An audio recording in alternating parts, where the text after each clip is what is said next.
Hello, everyone. This is the 38th episode of the Soccernostalgia Talk Podcast. As always, this is Sean from Los Angeles, and I am joined by Paul from Shipley in England. For this episode, we started a new interview series with Norwegian Journalist Mr. Pål Ødegård, as we discuss the matches of the Norway National Team under Egil Olsen, starting with the 1990-91 season. Mr. Ødegård is a journalist with Josimar.no. Hello, Paul, and welcome to the podcast. Thank you. Thank you for inviting me. Thank you for joining us. Just as an introduction, could you tell us about your early football memories and how your interest in the game has developed since then? Yes. Well, I grew up in a small fishing village in Norway. And back then, this was in the mid-70s. So Norway was still a poor country.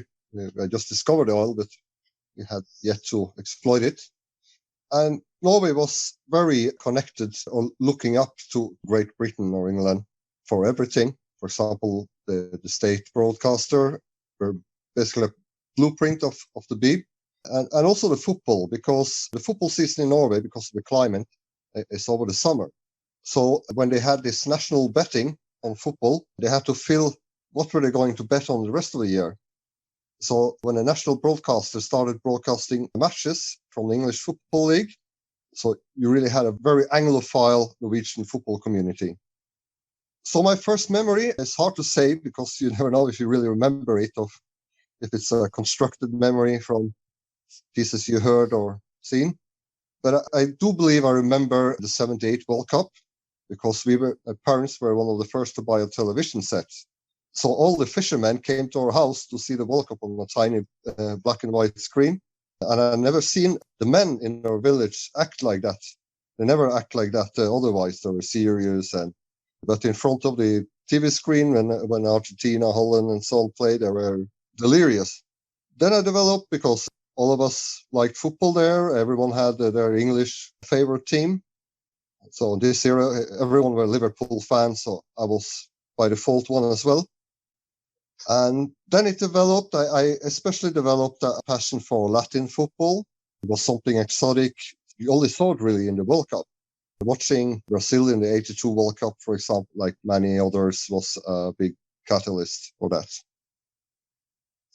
For most of its football history, Norway's successes were restricted to the 1930s, when they excelled in the 1936 Olympics and participated in the 1938 World Cup, where despite losing in their only match, they were perhaps the most difficult opponents of the future champions, Italy.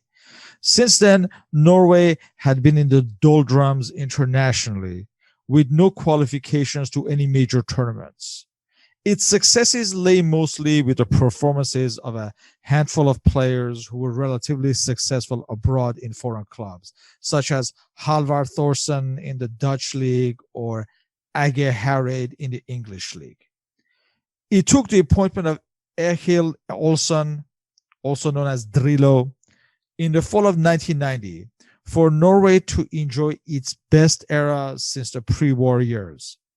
This would also coincide with the influx of many Norwegian players of that team into the English Premier League of the 90s. Olsen was a player in the 60s and 70s for the likes of Østsiden, Vålerenga, and Sarpsborg, among others. He earned 16 caps between 1964 and 1971. He started management in the 70s and was also appointed as Norway's under-21 manager from 79 to 85, and also the under-23 squad in 1990, among other clubs. So we start off in the fall of 1990, where Norway were still under the management of Ingvar Stadheim. Norway were in the 1992 Euro qualification group with Italy, the Soviet Union, Hungary, and Cyprus. Norway started its qualification on September 12, 1990 at Moscow versus the Soviet Union. They lost that match 2-0. This was followed by their second qualifier on October 10th, where at home at Bergen, they ended up in a scoreless match with Hungary. 3 days later, on October 13th, Ingvar Stadheim resigned as Norway manager, which paved the way for Egil Olsen to take over.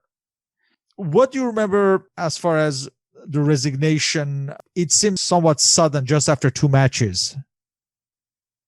It was, but Ingvar Stadheim had sort of performed much like all his predecessors, that you could win. For example, they could beat Argentina with Maradona. They beat Italy when they were reigning world champions in the mid-80s.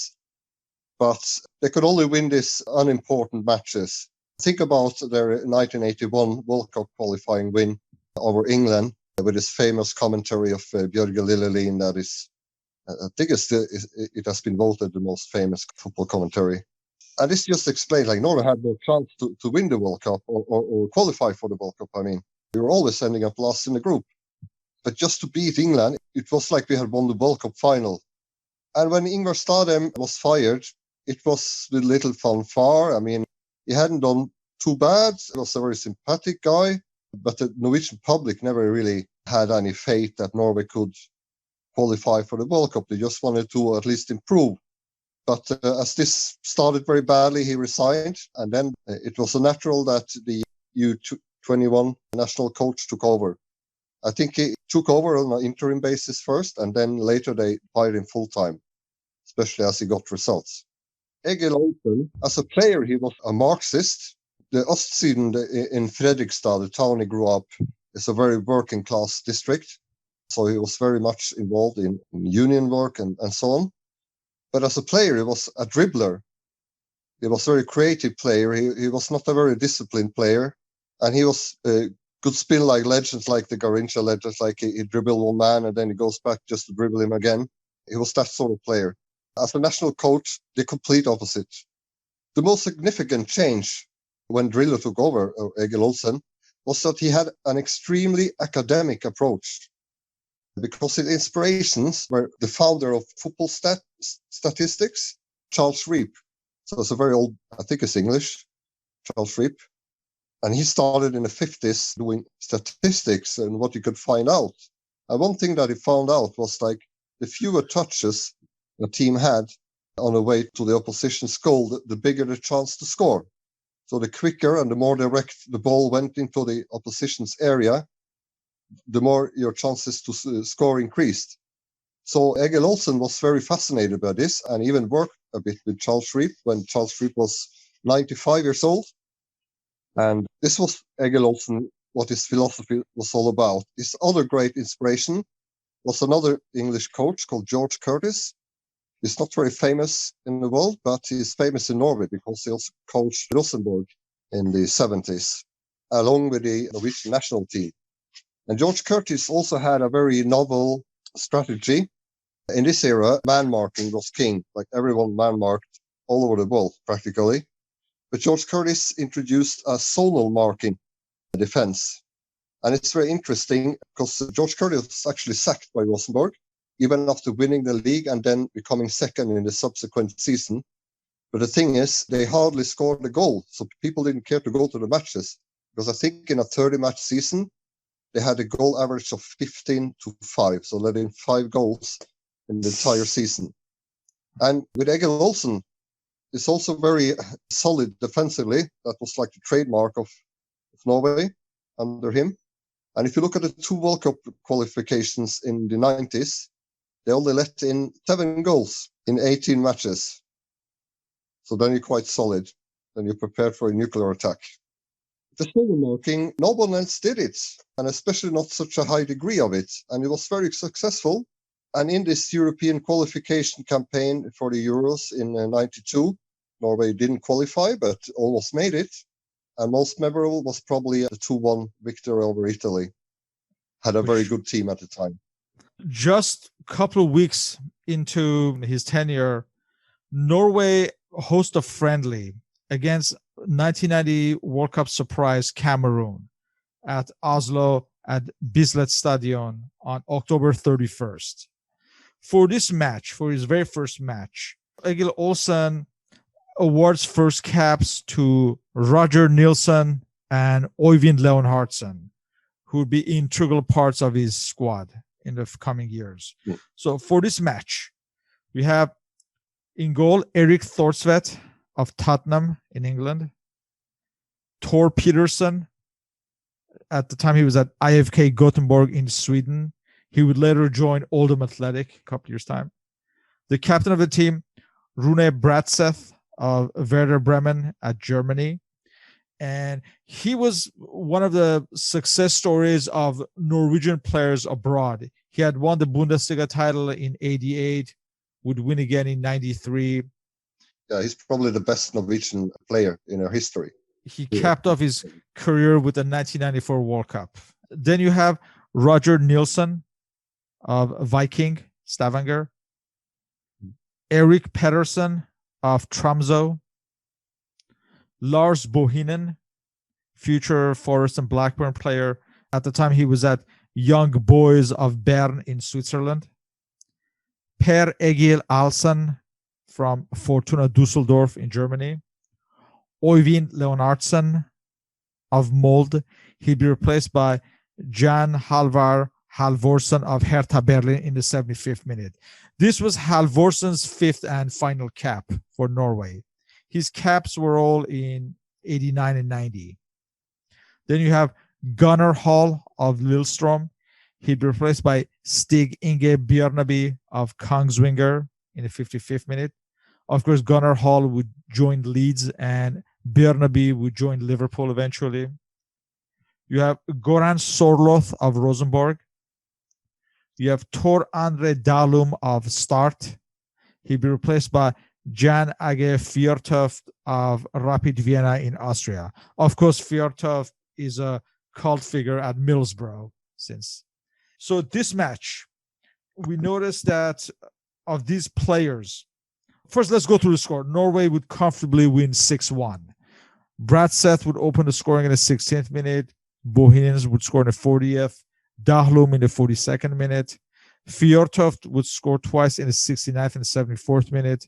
And Sorloth in the 80th minute. And Cameroon would score a goal near the end by Bell in 86th minute.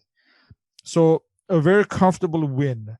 What stands out is that of this very first squad, you have Thorsvedt, Bratseth, Roger Nilsson, Lars Bohennen, Øyvind Leonhardsen, Gunnar Hall, Bjørneby, Sorloth, and Fjørtoft. So you have 9 players who would make the 1994 World Cup squad. He already started with a good base of players who were still unknown to the world, maybe except Bratseth, but would develop in the coming years and become better known. Yes. First of all, I mean, Cameroon at the time, they had practically no motivation for this match. They haven't met for a long time since the World Cup, I think. They were still fighting over World Cup bonuses. So in a way, the Cameroon players were playing poorly as some sort of protest. But it was a perfect start for Egil Olsen's new Norway. And as you mentioned, the team, you basically had 2 world-class players. It was Rune Bratseth and Erik Thorsvedt, the goalkeeper. Bratseth is from my hometown, and he was discovered really late by another Rosenborg player and the son of the legendary coach Nils Arne Eggen. By chance, because he was refereeing a 5th division match between 2 Christian teams. So it was like this Bible meeting groups that had their football team. And Rune Bratseth was playing in one of those, as he's a devout Christian. And then he started for Rosenborg, and he was phenomenal. And he went to Otto Rehhagel's Werder Bremen and became basically, even Beckenbauer said, like, this guy is even better than me. He had an incredible respect in Germany. Erik Thorsvedt was amazing goalkeeper. You can compare him a bit to Peter Schmeichel. He later played for Spurs. The rest of the team are, as you say, of lesser quality. I mean, Egil Olsen himself, he has said in interviews with SoFoot and so on that his players weren't spectacular. On the contrary. So he had to pick the tactic after the quality of his players as well. You mentioned there Lars Bohennen. He stands out a bit because he was a very creative player. Midfield creative player, not that physically strong, but a very good technique, which was a bit un-Norwegian, you could say. But all the others, they are. Eivind Leonardsen was never good technically. He was awful, but he ran, and he ran where Egil Olsen wanted him to run, and he didn't stop running. So Egil Olsen was very fond of these iron lungs players that gave it all. Also because his tactic was physically demanding. The solo defense, you have to move, the whole team have to move together. That in a way explains why a lot of these players were tailor-made for the English league, I would think. What do you think, Paul? Whittle, that is.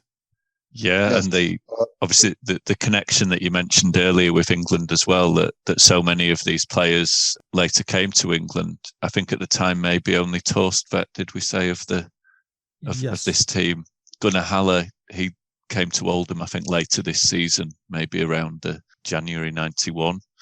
And yeah, those players, as you say as well, apart from maybe Bohennen, were primarily very energetic, physically strong players, well suited to adapting to English football and culture, it seems, as well. Obviously, the language wasn't a problem, and by the time we reached the 94 World Cup, about half that squad's probably playing in England at that time. So it was a reflection of the success of the national team that so many of them did come to England, and the majority of them were successful as well. Funny that you mention it, because like you say, Norwegians culturally, they're very close to England. But there was one significant difference, and that is the English football culture versus the Norwegian one. And Erik Torstvedt, when he started playing for Spurs, and he was sitting, and he likes to read, he's an intellectual. So he was sitting at the back of the bus, and he had bought the Sunday Times, so he took it up, started reading it. And then everyone else on the bus went over and gave him a beating, because who did he think he was reading this fancy intellectual newspaper? If you want to read a paper, read the Sun. Managers liked the Norwegian players because they were very disciplined with their bodies as well. Yeah, definitely, and disciplined in a team system as well. Yeah, very true.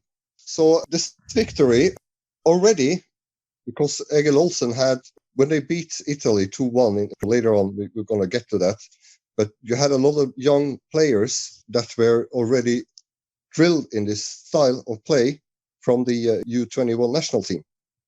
So many of all these newcomers, they came from there. And these players were exciting even before Egil Olsen took over. For example, they beat, when Fjørtoft and so on were in that team, in the U21 team, they beat Holland 5-1. Holland with Ruud Gullit and Frank Rijkaard in it. Yes, you knew that we had a lot of exciting players, but no one really believed that this could be transformed into success for the national team. It was more like, okay, we have more players in England or abroad. Just a week later, Norway traveled to Tunisia on November 7th, 1990, at Tunisia's municipal stadium. The national team of Tunisia hosted Norway. So this is the first away trip for Egil Olsen's Norway. So there will be a lot of new caps for this match. So Einar Rosbach in goal, and his substitute goalkeeper, Tor André Grenersen, Erik Mykland, another one of Egil Olsen's future mainstays, Klaus Eftevag, and Kare Ingebrigtsen, future Man City player, would all get their first caps for this match. So for this match, you have Einar Rosbach of Tromsø starting in goal. He'd be replaced by Tor André Grenersen of Mjolnir Narvik in the 29th minute. I'm assuming he must have been injured if he was substituted that early.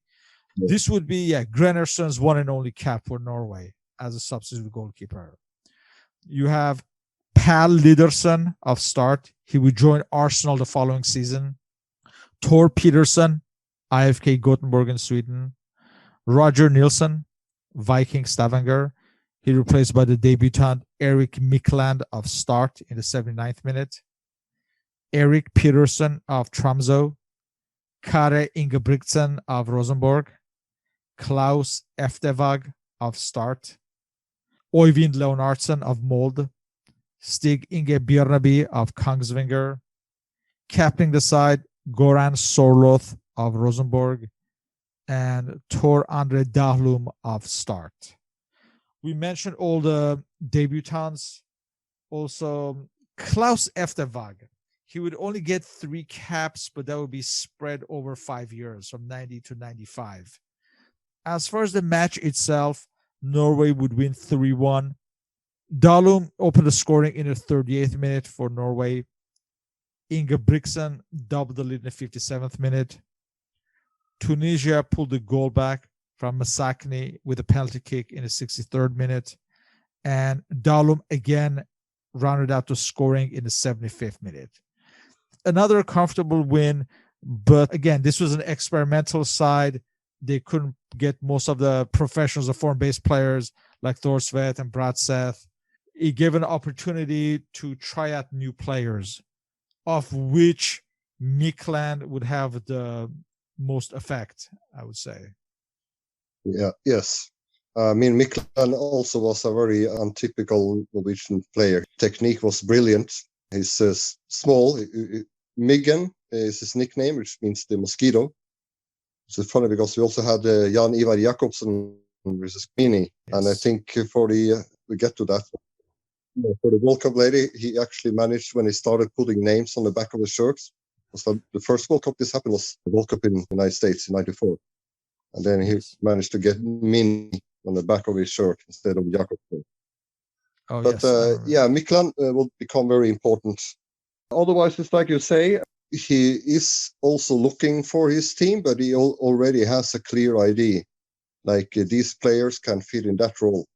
So if you had another, you could have, for example, a very good striker who was in a great form in the league, but he wouldn't pick him because he didn't fit his scheme.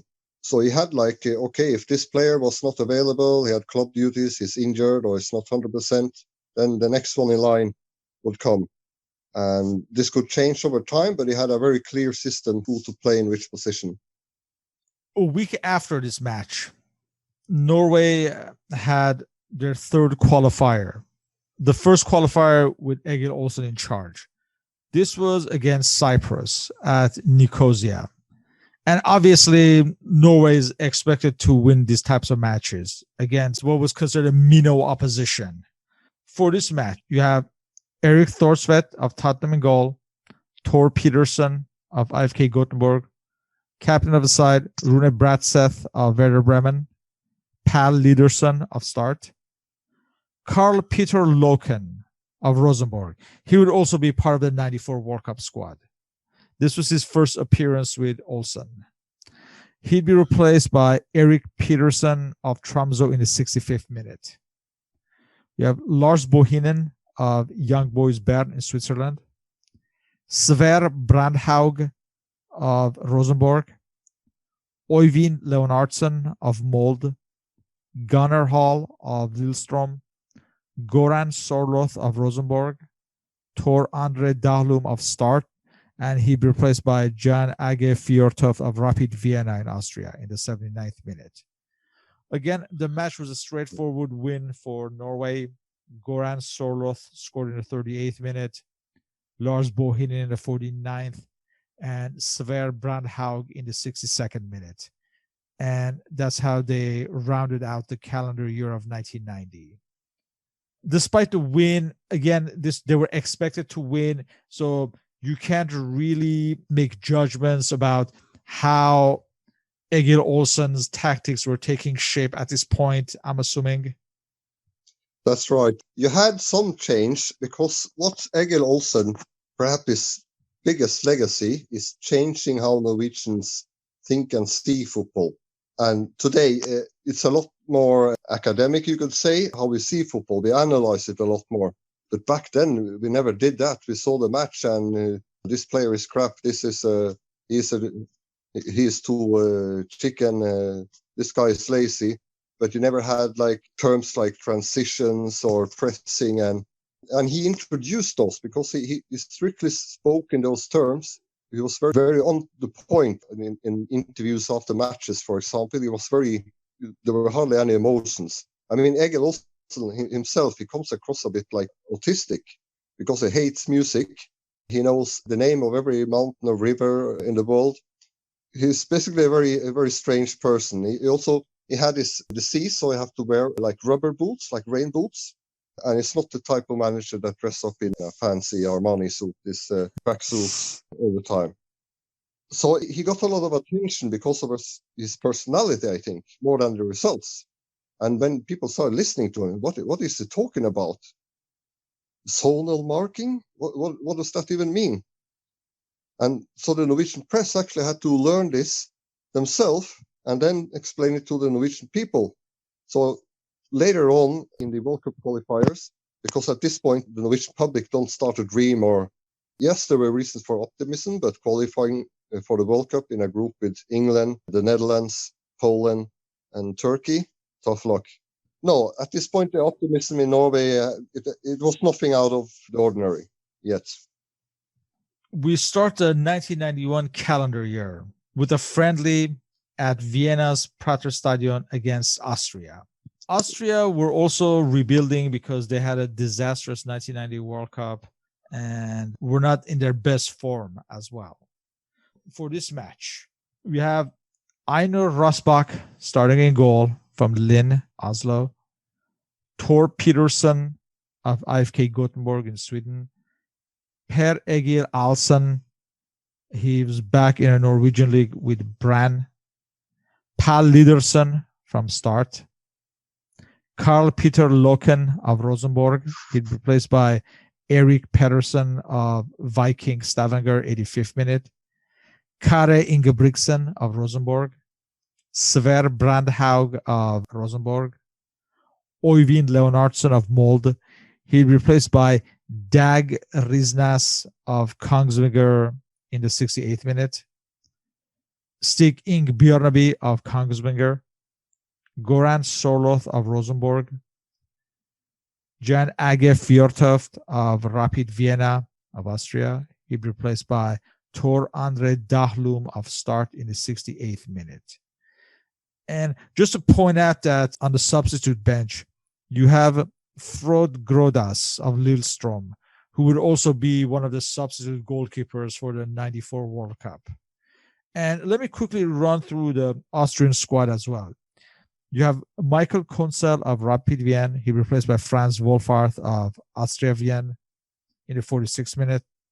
Michael Bauer of Tirol. Heinz Peschel of Tirol. He will be replaced by Peter Artner of Admira Wacker in the 17th minute. Anton Pfeffer of Austria Vienna. Kurt Ross of Tirol.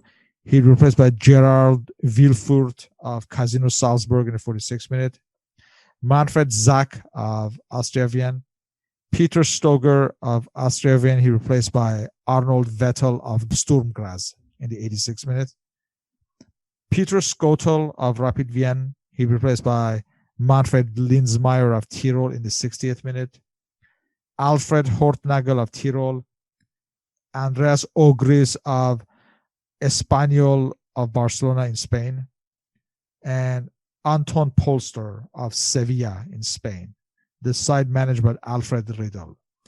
The match would be an uninspiring scoreless tie, but I guess for Norway not to come with a loss from an away match is a good result, I would say, especially defensively sound.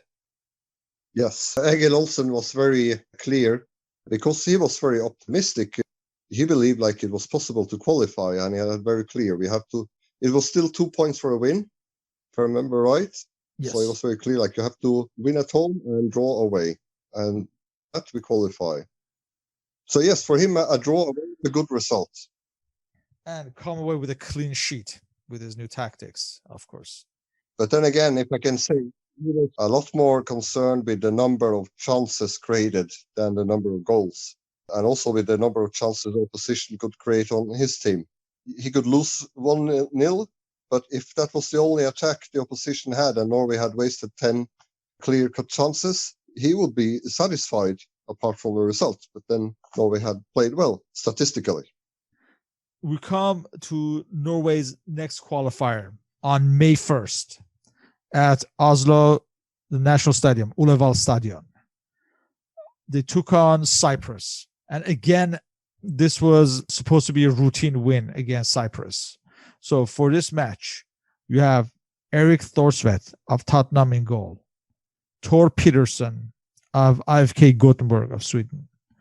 Captaining the side, Rune Bratseth of Werder Bremen. He'll be replaced by Kare Ingebrigtsen of Rosenborg in the second half. Pål Lydersen of Start. Gunnar Hall of Oldham. He had joined Oldham, like you said, it would have been in January, you think, or that time, mid-season anyway in England, Right. So Gunnar Hall of Oldham, he's replaced by Erik Peterson of Viking Stavanger in the 75th minute. Per Egil Olsen of Brann Bergen. Sver Brandhaug of Rosenborg. This would be Brandhaug's 34th and final cap, all of them with Rosenborg. His first cap had been in 1981. So he was one of the old guard that was kind of coming to the end of his time with the national team. I know him personally, actually. Oh, really? Wow. Yeah. But he was a really good player. But it's like you say, he had come at the end of his line. I remember he scored winning goal in a semi-final for Rosenborg just when when Rosenborg started qualifying for Europe and so on. So it's sort of like he just missed both trains of the success of Rosenborg, but also of Norway. If we could make comparisons, we could say we could compare him to Liam Brady, kind of like that type of an emblematic player who kind of was a bit getting old when Jackie Charlton's new era was starting in Ireland. Can we make that comparison, do you think? Yeah, that is fair. Then you have Øyvind Leonardsen of Molde. Erik Mikkelsen sort of replaces Brandhaug in the national team here. Yes.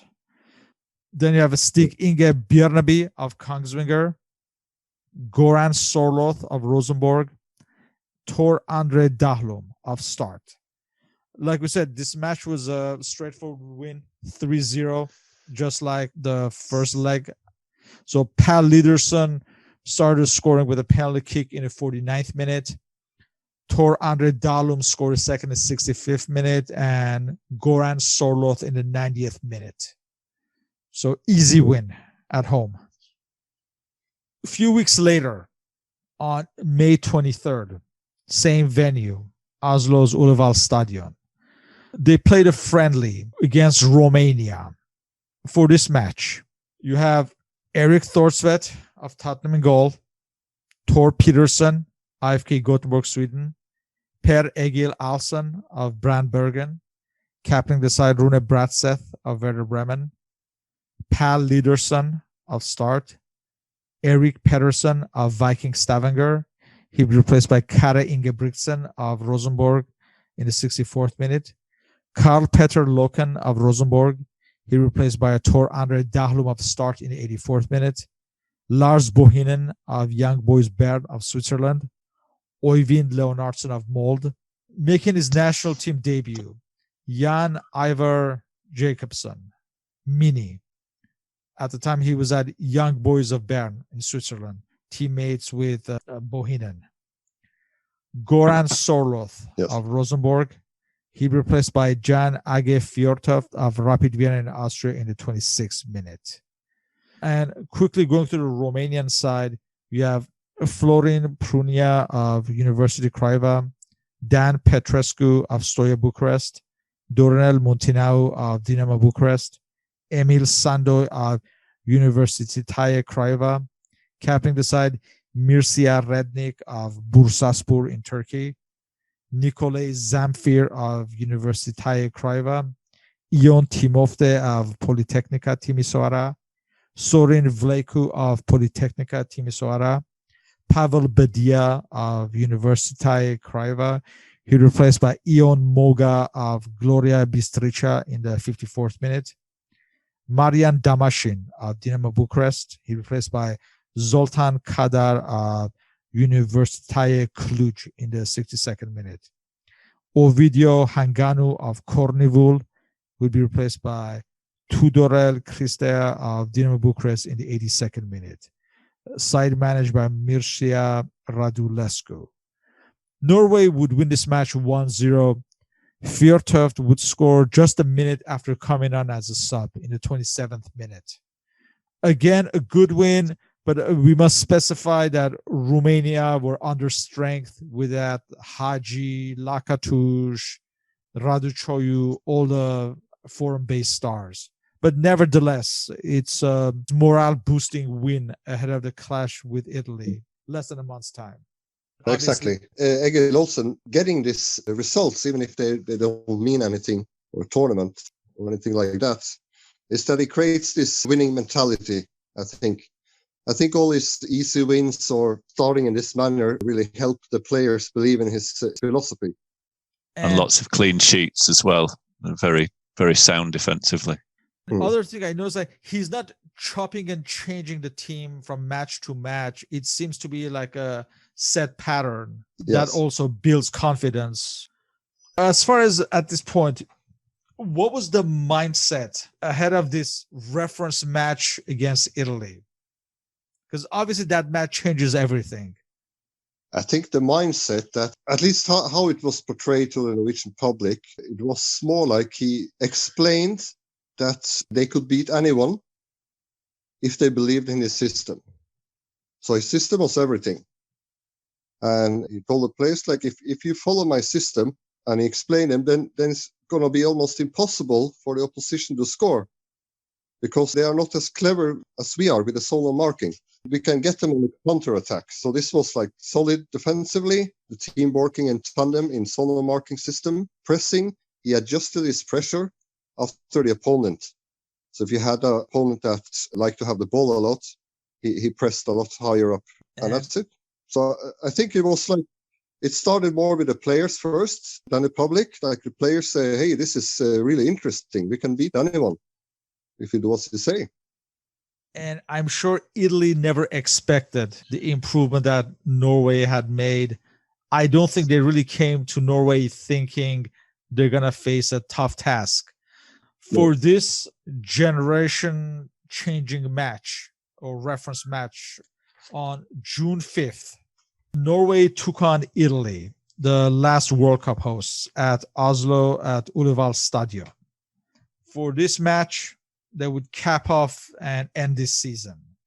You start with Erik Thorsvedt of Tottenham in goal, Tor Petersen, AFK Gothenburg, Sweden, Per Egil Olsen of Brandbergen, captaining the side, Rune Bratseth of Werder Bremen, Germany, Pål Lydersen of Start, Tor Andre Dahlum of Start. He'll be replaced by Erik Pedersen of Viking Stavanger in the 46th minute. Lars Bohennen of Young Boys Bern in Switzerland, Karl Petter Loken of Rosenborg, Kare Ingebrigtsen of Rosenborg, Jan Ivar Jacobsen of Young Boys Bern of Switzerland. Is it Jan Ivar or Jan Ivar Jacobsen? Jan Ivar. Jan Ivar, I'm sorry. Jan. Yes. So Goran Sorloth of Rosenborg. Let's quickly run through the Italy squad. You have Walter Zenga of Inter, Ciro Ferrara of Napoli, Paolo Maldini of AC Milan, Riccardo Ferri of Inter.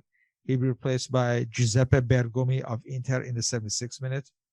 Captaining the side, Franco Baresi, AC Milan, Stefano Eranio of Genoa, Attilio Lombardo of Sampdoria, Fernando De Napoli of Napoli. He replaced by Salvatore Schilacci of Juventus in the 53rd minute.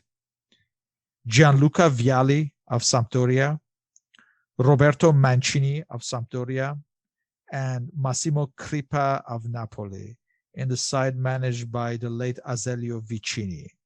So for this match, as early as the 4th minute, Norway took the lead. Lars Bohennen takes a corner from the left side that is kind of flicked back by the defense to the far post, and Dahlum just volleyed that in. That was the first goal that surprised the Italians in the 4th minute. Then in the 25th minute, Lars Bohennen steals a ball in the midfield, and he just runs through, dribbles past a few players, and slots in the second goal. So after 25 minutes, Italy are 2-0 behind against all expectations.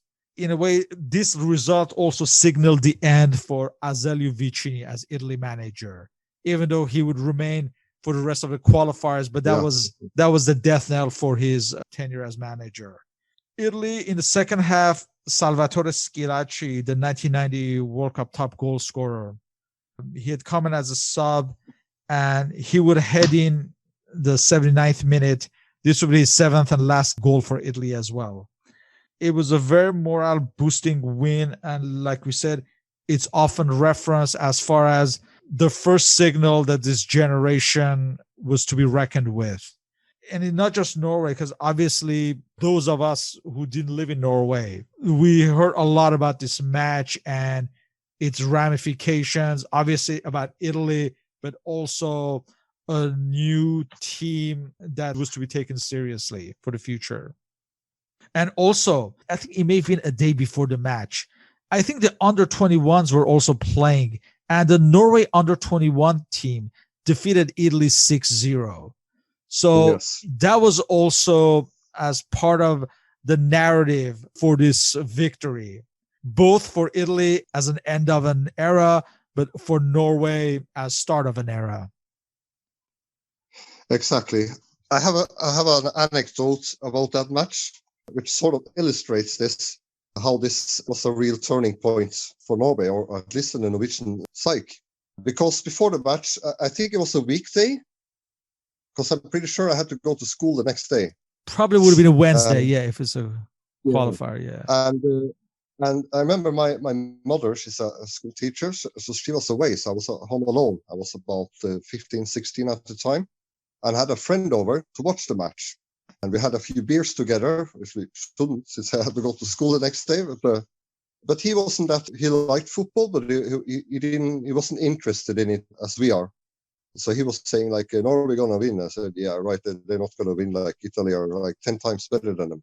But he was you want to bet? So we made a bet, like, if Norway won, he would be able to cut my hair exactly how he liked it.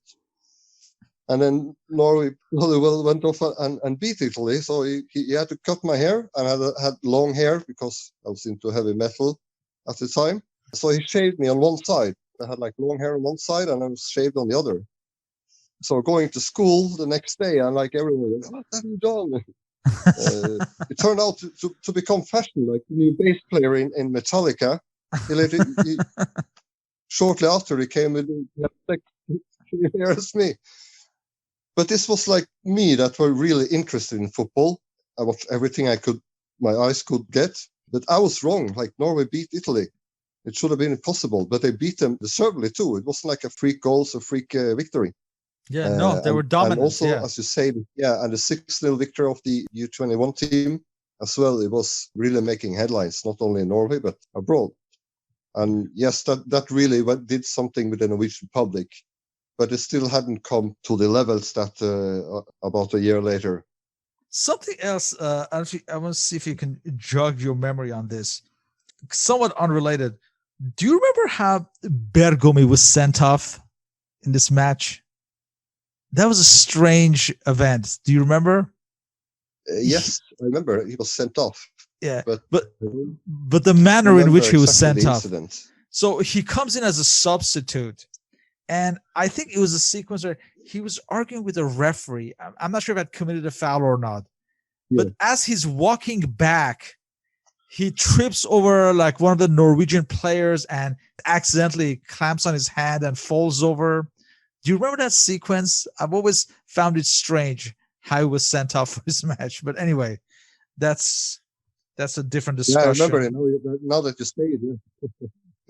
That's what happened, right? Like he was walking backwards and he went. Yeah, it was like didn't look where he was walking. Yeah. But obviously, this match, like we said, would set Norway up, even though, like you said, they would miss qualification for the Euros. They were catching up a little bit too late to stop the Soviets from qualifying to the Euros. But there was a brighter future ahead for this team. And certainly someone like Pål Ødegård, he would join Arsenal in a few months' time. These performances obviously opened the eyes of recruiters to these players. And some of them eventually, like we discussed, would join the new Premier League that would be formed in a year time or so. At this point, what was Egil Olsen's pronouncements as far as the future? Did he seem upbeat and positive for the World Cup, or was it just let's take everything slowly, one match at a time? Or very much one match at a time.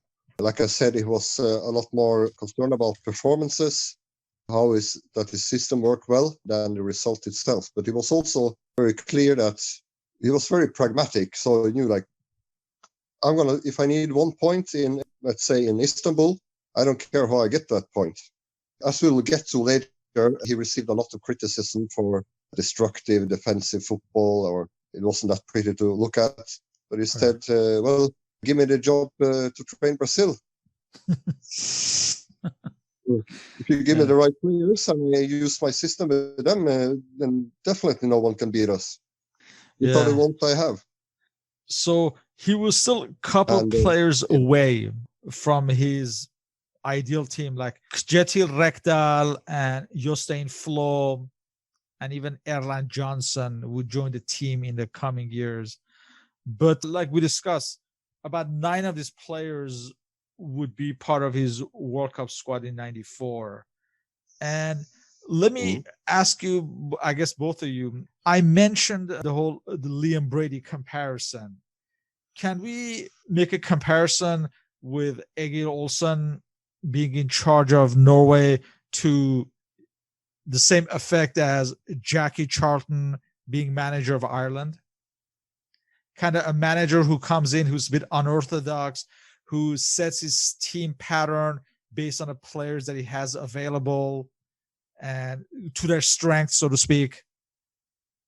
Yeah, I'd say there's some parallels there, and definitely both taking over countries where there's not massive expectation as well. I think allowed them to play that way, and both of them. Jack Charlton was criticised a lot as well for playing ugly football and direct football. And I think it's interesting, especially at this time, the parallel with Graham Taylor as well, because right at the outset, Paul mentioned Charles Reap, who I think had been in the RAF. I think he was called Wing Commander Reap, and he'd had this theory of direct football. Yeah. And he was a big influence on. And he'd also influenced Graham Taylor when he was at Watford, who also played very direct football. And I think Graham Taylor would maybe have liked to have played more direct with England and had more of a system. And he couldn't really do that because he was just taking over from Bobby Robson after a really successful World Cup. So he had a lot of expectation. Also, he never stuck to a system. He changed the team constantly, and he was under a lot of pressure from the press. And he would, I think, make some of his decisions based on that. Whereas Jack Charlton didn't have the same expectation, and obviously Egil Olsen didn't have the same expectation as well. So yeah, I can see there's definitely some parallels there. And if I can add something, is what Egil Olsen is said, like his dream opponents were ball-playing teams. If he had met like Barcelona, where they keep the ball in the team no matter what, but he loved opponents like that because they were easy to catch off guard. But he hated opponents like Jackie Charlton's Ireland. They were like meeting your big brother in a way. And they would play it in one of the worst matches ever in the World Cup. So. And again, it's a bit because then he didn't have this advantage that his system would give him an advantage over the opponent. Because if they had the same direct system, then you lost that advantage. They just cancelled each other out completely, I think, certainly in that game. Yeah. As far as the press expectations at this point, how are they? They were quite moderate, I would say. When we get a little bit into the start of the World Cup qualifying campaign, it's when it really hits off. But it was always like building up to a crescendo. I guess my question is, the way that now we regard this match against Italy as a reference match, did the press, did they treat it as like a fluke result, or do they treat it as something to build upon? A bit of both, because it was the manner that Norway won. It was a bit like when Norway beat England 2-1 in '81. I mean, Norway didn't deserve to win, but Norway did play a very good match. But England were like the entire match seen altogether. England were much more dominant. But against Italy, Norway were more than a match for Italy. And Italy had to win this match. So it was no friendly against Argentina that the opposition really didn't give 100%, and we just have to pretend we have done a great match. But this was like an important match for the opponent, a bit like when England lost in 81.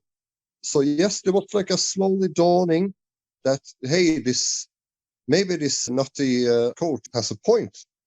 I think by then, the Norwegian public through the press started to get more and more. The press started using more of the terms that Egil Olsen used to describe why Norway were that good, what happened on the field, to really change the way football was reported. So it was a bit of both, but at the same time, it was like, wow, this is amazing. We beat Italy 2-1 with Baresi and Maldini and Toto Schilacci.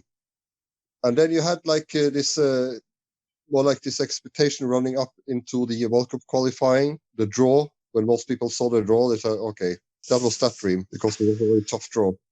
So obviously, we'll get to that in a future podcast, but I guess Norway's advantage there as well was that the other opponents probably took them lightly, and that played into their hands as well. Yeah, I think more that the system, the system that Egil Olsen used, this is what caught other teams off guard. Pål Ødegård. Now, obviously, within a year's time or so, a lot of these players will be coming to England, and you have the chance to see them week in and week out. Were you aware of this win against Italy, or were you just watching as they were coming in? Yeah, again, the international coverage hadn't really taken off in the same way. I think this result was probably maybe the first time since the win over England 10 years before that people had really taken notice of a Norwegian result. But I don't think at the same time that people would have really seen that this was that Egil Olsen was building a team, and that there was maybe something more to it than. I think it was maybe seen more as a one-off result at this time. And as you say, not enough of those players were being seen in the Rosenborg hadn't really emerged in the Champions League yet, and a lot of those players were still playing either in Norway or other European countries. I don't think it would certainly take maybe another year or two. Certainly by the time they were actually playing against England, I think it was understood that they were going to be difficult opponents, and that there was a system and a style of play that was difficult, because England also found all those they played against Jack Charlton's Ireland team several times, and always found that very difficult as well. But yeah, at this point, I wouldn't have said that they were really becoming known as a team. This is obviously the early stages. Pål Ødegård, any final thoughts of that season? No, it's like we already said. It was a general expectation for the upcoming World Cup qualifying campaign, and optimism, but still reserved optimism. There were no talk about qualifying for the World Cup. It was more like, hey, this project might be exciting new players with a new coach that seems to know what he's doing. Another parallel that we can make is with Sepp Piontek's taking over of Denmark. But obviously, the difference was that he had a lot of technically gifted players, and also a lot of players who were already well known in the European leagues. The difference with Egil Olsen is that, like you said, he's building a team, but many of them are at this point somewhat unknown, and they're just fitting a team pattern. They're bigger than some of their parts, let's just say. Exactly. We shall get to these following seasons that are to be Norway's greatest successes since the pre-war days. And we'll analyze every match and every event leading up to that. Once again, we would like to thank Mr. Ødegård for his participation in this series. As always, feel free to leave questions and comments. You may contact me on my blog or on Facebook. I'm under Soccer Nostalgia On Twitter, I'm at SP1873. Mr. Pål Ødegård, you can contact him on his blog, The 1888 Letter, also on Twitter at 1888 Letter. You may also follow the podcast on Spotify under Soccernostalgia Talk Podcast. Mr. Ødegård's contact info on Twitter, he's at PAALPOT75. And I've also included the link of your blog at medium.com/@PaulPot75. So this information is on the Spotify and the blog posting as well for everyone. So, Paul, thank you once again. And as always, looking forward to the following years. Excellent. Cheers. Thank you. Really Thank you, Paul. Thank you. Cheers. Thank you. For next time.